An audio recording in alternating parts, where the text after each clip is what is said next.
Don't forget to like, subscribe, share, and activate the alerts.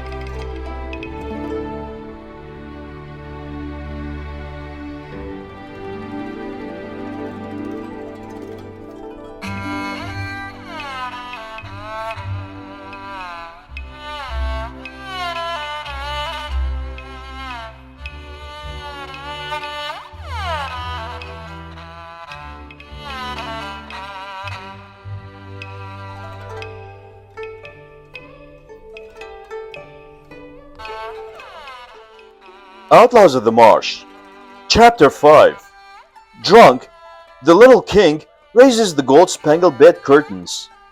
Lou the tattooed monk throws Peach Blossom Village into confusion. Jushin, Said the abbot, you definitely can't stay here. In the eastern capital, a Buddhist brother of mine, called the Lucid Teacher, is the abbot of the great Xianghu Monastery. Take this letter to him and ask him to find you a job. Last night I had a vision and composed a 4-line prophetic verse to guide your destiny. You must remember these words. Kneeling before him, Lou said, I'd like to hear the prophecy. The abbot intoned, Take action in the forest, prosper in the mountains, flourish amid the water, but halt at the river. Jushin kowtowed to the abbot 9 times, shouldered his knapsack, tied bundles around his waist, and placed the letter in a pocket. He bid farewell to the abbot and the monks, left Mount Wutai, put up in the inn next door to the ironsmith, and waited for his staff and sword. The monks were glad to be rid of him. The abbot told the lay brother to clean up the wreckage of the guardian idols and the pavilion. A few days later, Squire Zhao brought some money personally and had the idols and pavilion repaired. Of this, we'll say no more. Jushin waited several days at the inn. When his 2 weapons were finished, he made a sheath for the knife and had the staff painted. He gave some extra silver to the smith, shouldered his knapsack, hung the knife at his waist, took up the staff, bid farewell to the innkeeper and the ironsmith, and set forth. What a tough-looking monk! People on meeting him thought. He took the road for the eastern capital and traveled for more than half a month. Lou didn't stop at any monasteries. He always spent the night at the inns and ate in taverns during the day. As he was walking along one afternoon, he became so absorbed in the beauty of the hills and streams that he failed to notice the lateness of the hour. Suddenly, he realized he'd never reached the next inn before dark, and he had no traveling companion. Where could he spend the night? He hastened on another 20 or 30 li. While crossing a wooden bridge, he observed in the distance, shimmering beneath scarlet sunset clouds, a manor house in grove of trees. Behind it rose massive tumbling mountains. I'd better put up for the night in the manor, Lou said to himself. As he drew near, he saw scores of peasants busily moving things from one place to another. At the entrance of the manor, he rested his staff and hailed a few vassals. What brings you in our manor this evening, monk? They asked. I couldn't reach an inn before dark. He replied, I hope your manor will put me up for the night. I'll be moving on tomorrow morning. We're busy tonight. You can't stay. It's only for one night. Tomorrow, I'll leave. Hurry along, monk. Don't hang around here if you want to live. That's a strange talk. Why such a fuss about spending one night? What's so dangerous?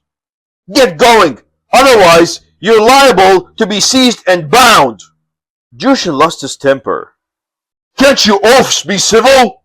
I haven't said a word against you, and you're threatened to tie me up? Some of the peasants swore at him, others tried to calm him. Lou raised his staff to sail into them when an old man emerged from the manor. About 60, he walked with a staff higher than his head. What are you rowing about? He shouted at his vassals as he approached. That wretched monk wants to hit us. They replied. I'm on my way to the eastern capital from Mount Wutai, said Lou. I couldn't reach an inn, and I asked to stay the night in the manor. But these surly louts wants to tie me up.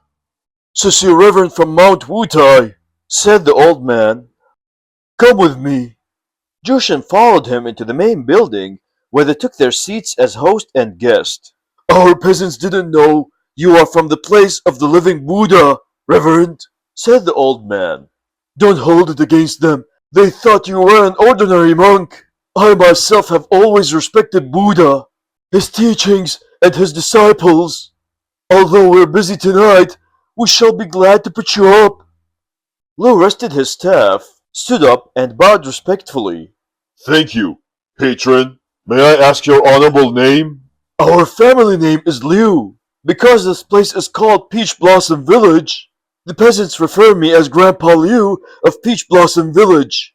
May I ask the Reverend's name and what he is called in the Buddhist order? My surname is Lu.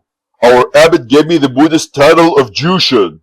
Please, have dinner with us, Reverend. Are you a meat abstainer by any chance? I'm not opposed to wine and meat. The wine can be clear or cloudy. Beef or dog meat, I eat them all. Since you have no special scruples, I'll have my vassals serve you meat and wine. A table was set up, and chopsticks laid out.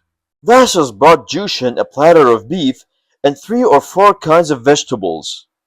He put aside the bundles, which had been tied around his waist, and sat himself at the festival board. A vassal warmed the wine and filled Jushin's cup. The monk didn't need to be coaxed. In a trice, he finished off both the pot of wine and the platter of meat. Grandpa Liu, sitting opposite, staring at him in amazement. Rice was brought. Jushin consumed this as well. Finally, the table was removed. Please, make yourself comfortable in the wing next door, Reverend, said the old man. If you hear any noise during the night, don't come out whatever you do. Would you mind telling me what's going on here tonight? It's not the sort of thing to discuss with a person who disowned the material world. Why are you looking so unhappy, Grandpa? Has my coming here put you to too much bother? Tomorrow, reckon up what I owe you, and I'll pay. Hear me, Reverend. We give food and shelter to monks often. What difference does one more make? The trouble is my daughter is getting married tonight and bringing a son-in-law into the family. Silly man. Lou smiled. If you aren't willing, why did you agree? I have no other children, and my daughter's only 19. Not far from here is a height called Peach Blossom Mountain. 2 chieftains built a stronghold on it recently with 600 or 700 men. They pillage and rob, but the police of Qingzhou haven't been able to stop them. A few days ago, they came to our manor to collect tribute, and one of the chieftains saw my daughter. He gave me 20 ounces of gold and a bolt of red satin as an engagement pledge, and chose tonight for the wedding. He said he would be married here in the manor. I had no way of opposing him. I had to consent. That's why I'm upset. It's not that I don't welcome you, Reverend. So that's how it is. Suppose I reason with him and convince him not to marry your daughter. How would that be? He's a rogue who kills without batting an eye. How can you make him change his mind? When I was on Mount Wutai, I learned the Buddhist laws of logic from the abbot. Now I can talk a man around, even if he's hard as iron. Tell your daughter to hide. I'll reason with the groom in her chamber and get him to call the marriage off. Oh, it sounds alright, but be sure you don't tweak the tiger's whiskers. I want to live too, don't I? Just leave everything to me. That's fine. How lucky my family is to have a Buddha like you come down from heaven. The vassals were startled to hear of this arrangement. Would you like some more to eat? This old man asked. I don't want any more food, Said Lou. but if you still have some wine, you can give me a little. We've plenty, Grandpa Lou assured him. He told the vassal to bring a cooked goose and a large wine bowl. Jushin drank 20 or 30 bowls of wine and finished the goose. A vassal was directed to put his bundles in a guest room. Lou took up his staff and knife. Has your daughter hidden herself, Grandpa? He asked his host. I've sent her to a neighbor's. Let's go to the bridal chamber, then. The old man led him to the door of the room. It's in here. Now we can all go to your business. Grandpa Lu and his vassals went out to prepare the wedding feast. Jushin pushed aside all the tables and the chairs in the room. He put his knife at the head of the bed and leaned his staff against the bedside. Lowering the gold-spangled bed curtains, he stripped to the buff, jumped into the bed, and sat there. It was growing dark. Grandpa Liu ordered his vassals to light lamps in the front and the rear of the house. A long table with incense, lamps, and candles was set up on the threshing ground. The old man called for large platters of meat and a big pot of warmed wine. Around the first watch, the sound of drums and gongs was heard on the mountainside. Grandpa Liu, worried about his ruse, and the vassals, sweating with apprehension, went out of the manor gate to look. In the distance, 40 or 50 torches, turning the night as bright as day, revealed a troop of men, on horse and afoot, speeding towards the manor. Grandpa Liu shouted to his vassals to open the gate wide and went forward to meet them. The crowding, jostling throng bore gleaming weapons, bedecked with ribbons. Wild flowers adorned the hair of the lesser bandits. 4 or 5 red gauze lanterns at the head of the procession illuminated the mounted brigand chieftain. On his head was a peaked hat, indented in front, of pale red with a lifelike silk flower tucked under it beside his ear. His powerful frame was draped in a green silk robe embroidered with gold thread, bordered with wool, and bound at the waist by a gold-spangled red sash. He wore high-heeled leather boots and rode a big white horse with a curly mane. At the manor gate, the chieftain dismounted. His men crowded around and congratulated him. In a shiny new hat, tonight you'll be a bridegroom. In well-fitting clothes, tonight you'll be a son-in-law. Grandpa Liu hurried forward with a cup of good wine on a tray and knelt before the bandit chief. The vassals did the same. The chieftain raised the old man on his feet. You are my father-in-law. You shouldn't kneel to me. Don't say that. Grandpa Liu replied. I'm only one of the subjects in the great chief's domain. The chieftain, who was already 8/10 drunk, laughed heartily.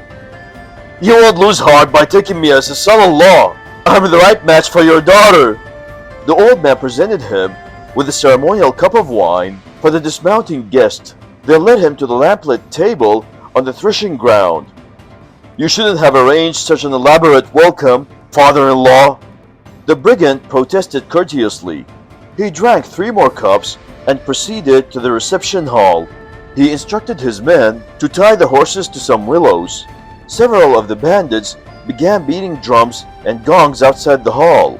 The chieftain seated himself. Father-in-law, where's my wife? He asked the old man. She doesn't dare come out. She's too shy. The brigand laughed. Bring more wine. I must offer you a return toast. But when he took his cup in hand, he said, I want to see the bride first. I'll drink with you later. Grandpa Liu was anxious to have the monk reason with him. I'll show you her room, he replied.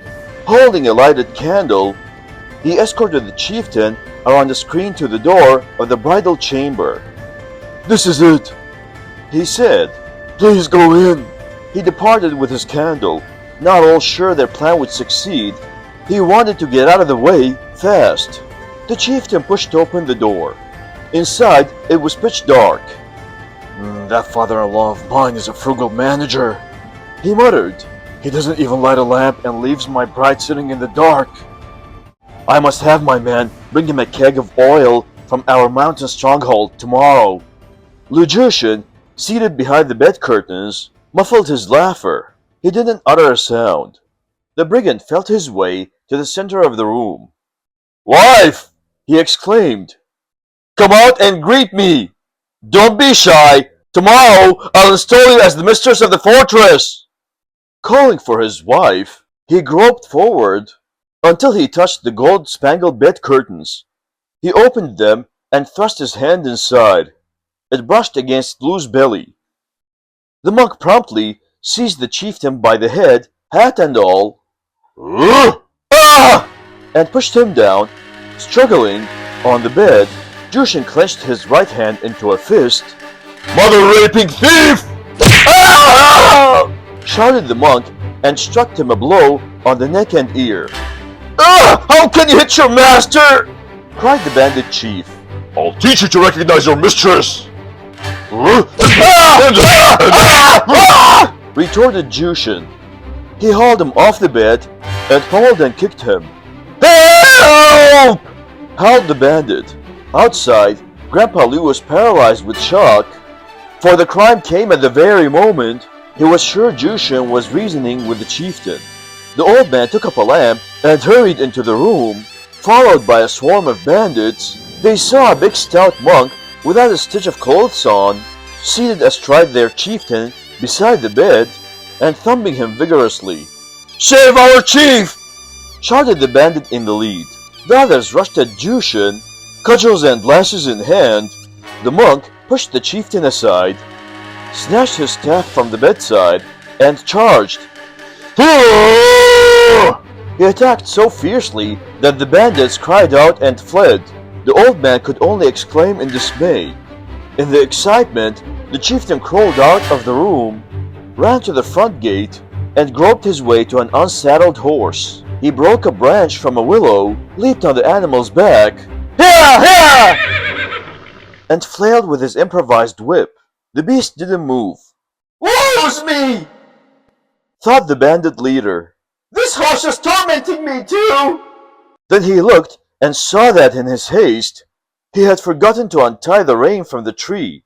Quickly he ripped it loose and dashed away, riding bareback at the gallop. "Just wait, you old donkey!" he swore at the old man as he left the manor gate. "Don't think you're going to fly out of this!" He struck the animal another couple of blows with the switch. He scampered pell-mell up the mountain. Grandpa Lou grasped Jushin by the arm.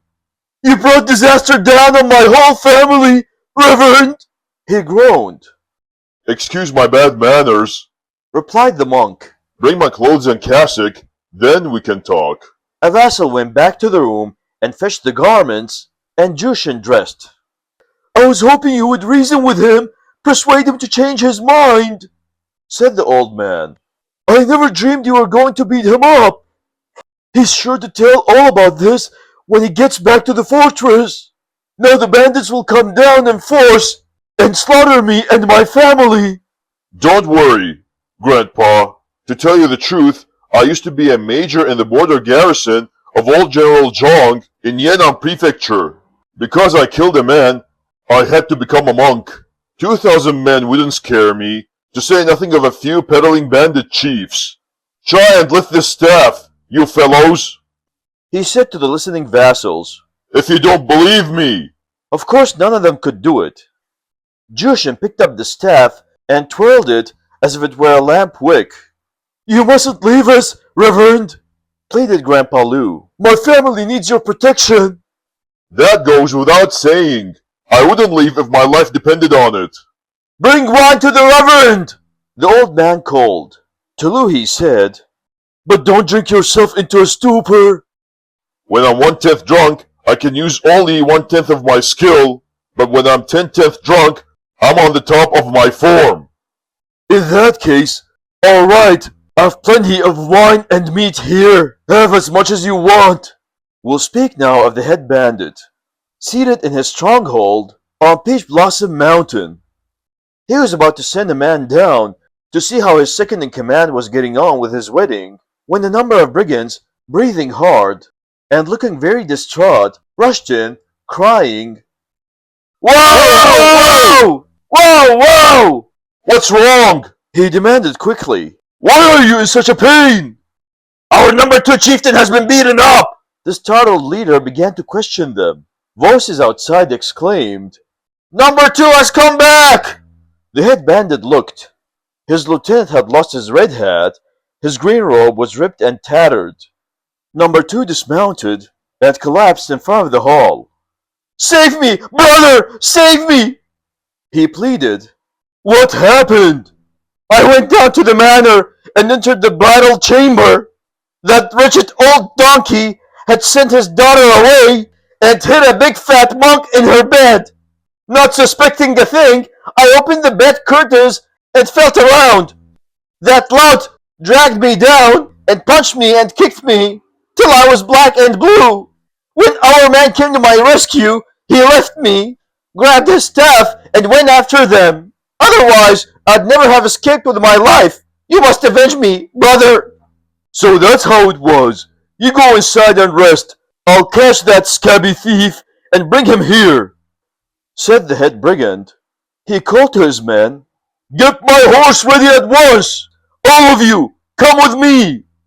He mounted and took his lance in hand. With as many men as he could muster, he rode down the slope. Everyone was shouting and yelling.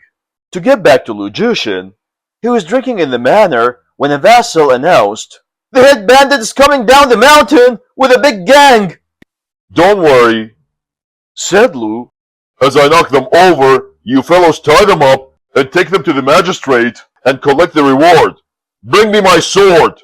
Jushin removed his cassock, tied up the skirts of his robe, and hung the sword on his belt. Staff in hand, he strode out to the threshing ground.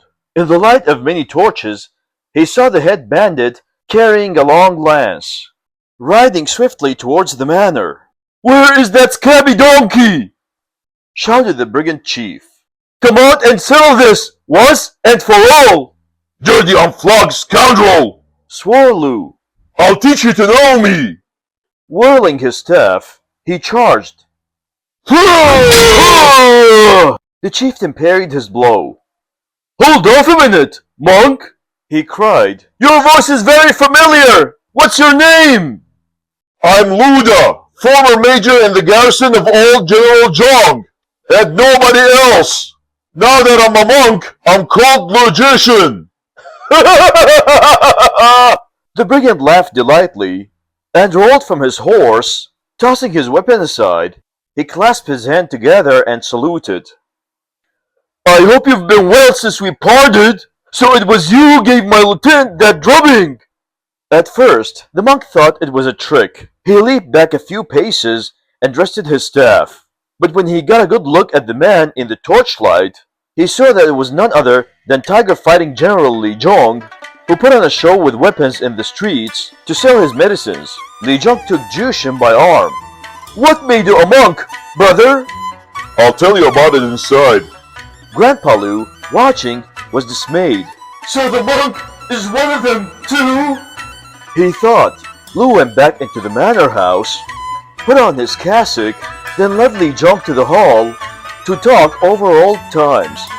The monk sat down in the middle of the hall and called to the Grandpa Lu, but the old man didn't dare to come forward. Don't be afraid of him, Grandpa, said Lu. He's my brother. This alarmed the old man even more and continued to hang back. Li Zhong took the second-ranking seat. The old man then took the third. I will tell you my story, sirs, said the monk.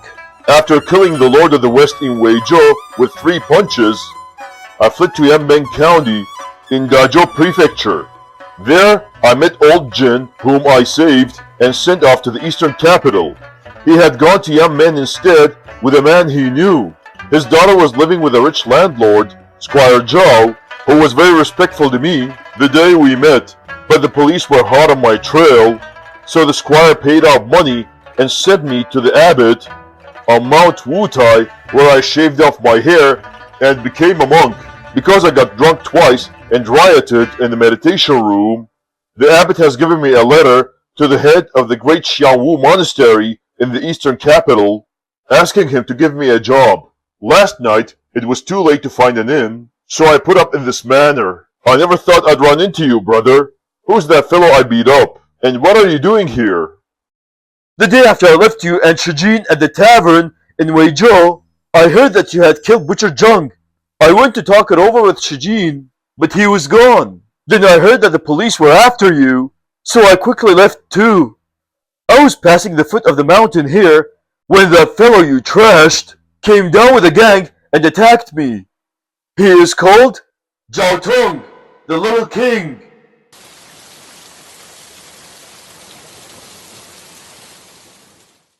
and has a stronghold on Peach Blossom Mountain. I defeated him, and he asked me to stay as the lord of the fortress and gave me the first throne. I've been an outlaw from that day on. Since you're the leader, call off the marriage to Grandpa Lou's daughter. She's his only child, and he's hoping she would look after him for the rest of his days. You can't take her and leave him alone.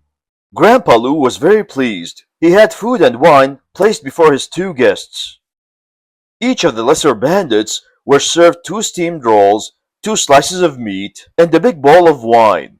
All ate their fill. Grandpa Lou also returned the engagement gifts of gold and satin. Take them, brother. Jushin urged Li Jong. I'm putting this whole matter in your hands.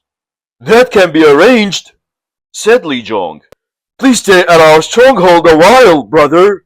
Grandpa Lou, you must come too.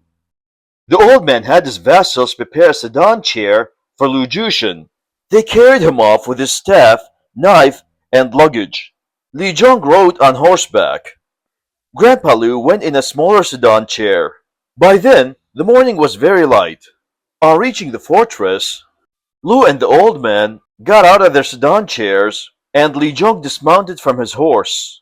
The bandit chief left them to the assembly hall, and all 3 took their seats. Li Jong summoned Jiao Tong to come forward. When Jiao Tong saw the monk, he thought angrily, "Not only don't you avenge me, brother, but you invited him here and gave him a seat of honor." "Do you know who this monk is, brother?" asked Li Jong. "If I knew who he was, maybe I wouldn't have been beaten." Li Jong laughed. "Remember I told you about a man who killed the Lord of the West with 3 blows of his fist? Well, that's this monk." Jiao Tong clutched his head. "Hiya!" he cried. He stepped forward and cut out. Jushin returned his greeting. Please don't hold our clash against me, said the monk. The 3 took their seats, but the old man remained standing before them. Hear me, Brother Zhao, said Lu. There are some things you don't know about this match with Grandpa Lu's daughter. He needs her to look after him and carry on the family line. If you take her away in marriage, he'll have no one. In his heart, I'm sure he's against that. Give her up as a favor to me and choose another good girl. Here are the gold and satin engagement gifts. What do you say? Since it's you who ask it, brother, I won't enter their gate again. A real man never goes back on his word. Jushin reminded him. Jiao Tong broke an arrow as a pledge. Grandpa Lu bowed his thanks, returned the gold and satin, and went back down the mountain to his manor. Li Zhong and Jiao Tong had oxen killed and horses slaughtered and gave a feast. They entertained Jushin for several days, showing him scenic spots in the front and rear of the mountain. Peach Blossom Mountain was quite remarkable. Wild and foreboding in appearance, it had steep cliffs on all sides, overgrown with tangled grass, and could only be climbed by a single path. A good place to defend, said Jushin. Within a few days, he realized that Li Zhong and Jiao Tong were not very generous. In fact, they were rather stingy. He decided to leave. The 2 did their best to persuade him, but he refused to remain. I'm already a monk, he explained. I can't become a bandit.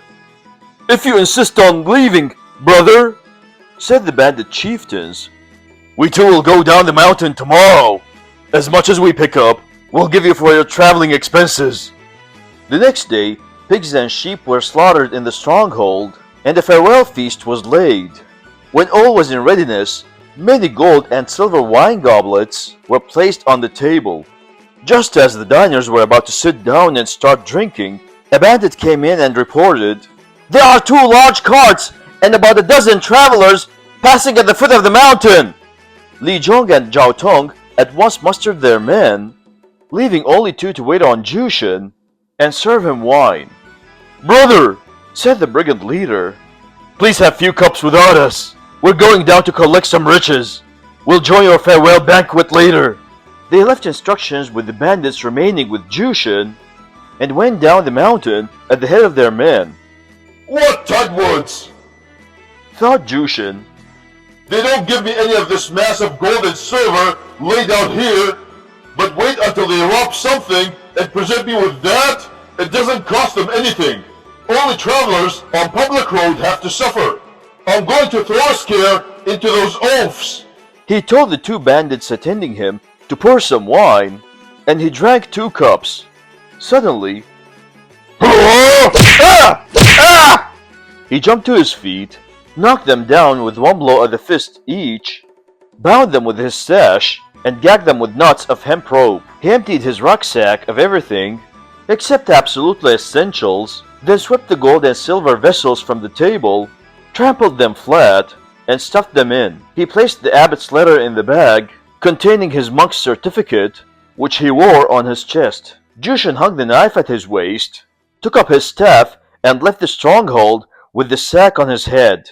At the rear of the mountain, he looked down the slope. It was deep and there was no path. But if I leave by the front path, He thought, I'm sure to run into those varlets.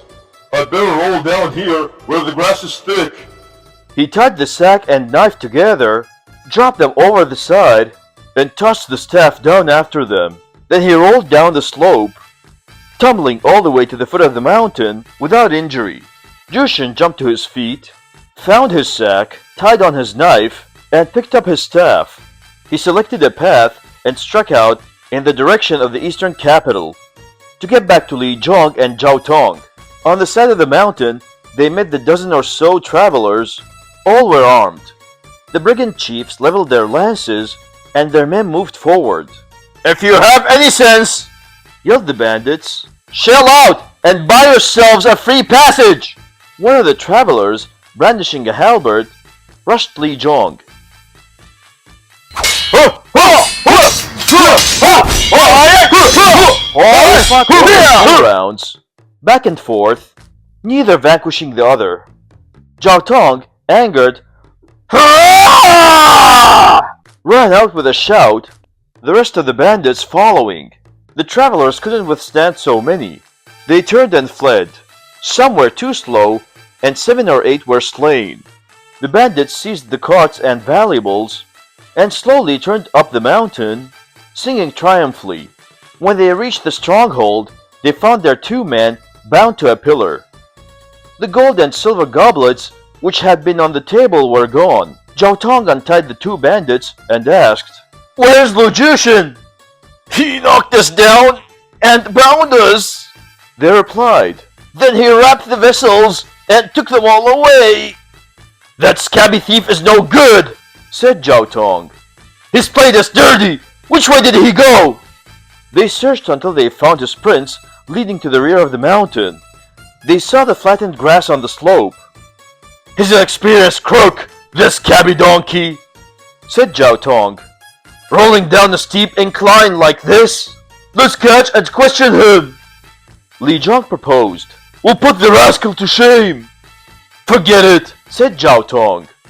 There's no use locking the door after the thief is gone. Where would we look? Even if we talked to him, we wouldn't get our things back. You and I are no match for him in a quarrel, and it would only make things awkward if we ran into him again later on. It's better to drop the whole business. In the future, if we meet, we can pretend nothing has happened. Let's open the packages on our carts. We'll divide the gold and silver and silks into 3 portions. You and I will each take 1. The rest can be split among the men. He's stolen a lot of things that belongs to you, said Li Zhong. Since I was the one who brought him here, you take my share too. Brother, said Zhao Tong, we're in this together. Live or die. There's no need for petty reckonings between you and me. Reader, remember this well. From their lair on Peach Blossom Mountain, Li Zhong and Zhao Tong plundered and robbed. As to Lu Jushin, when he left the bandit fort, he traveled from morning till afternoon, covering 50 or 60 li. He was hungry, but there were no taverns on the road. I set out early with no thoughts but to travel fast. He said to himself, I haven't had a thing to eat. Where can I find some food? He gazed all around. He heard, in the distance, the sounds of bells. Good. He thought, If it's not a Buddhist monastery, it's a Taoist temple. Those bells are hanging from the eaves, and the breeze is making them tinkle. That's the place for me. if Jushin hadn't gone there, more than 10 lives wouldn't have been lost in the night, and the famous landmark on the sacred mountain wouldn't have been consumed in flames. But the result was red fire spewed from golden halls, black smoke curled in jade green temples. To which holy structure did Jushin go? Read our next chapter if you would know.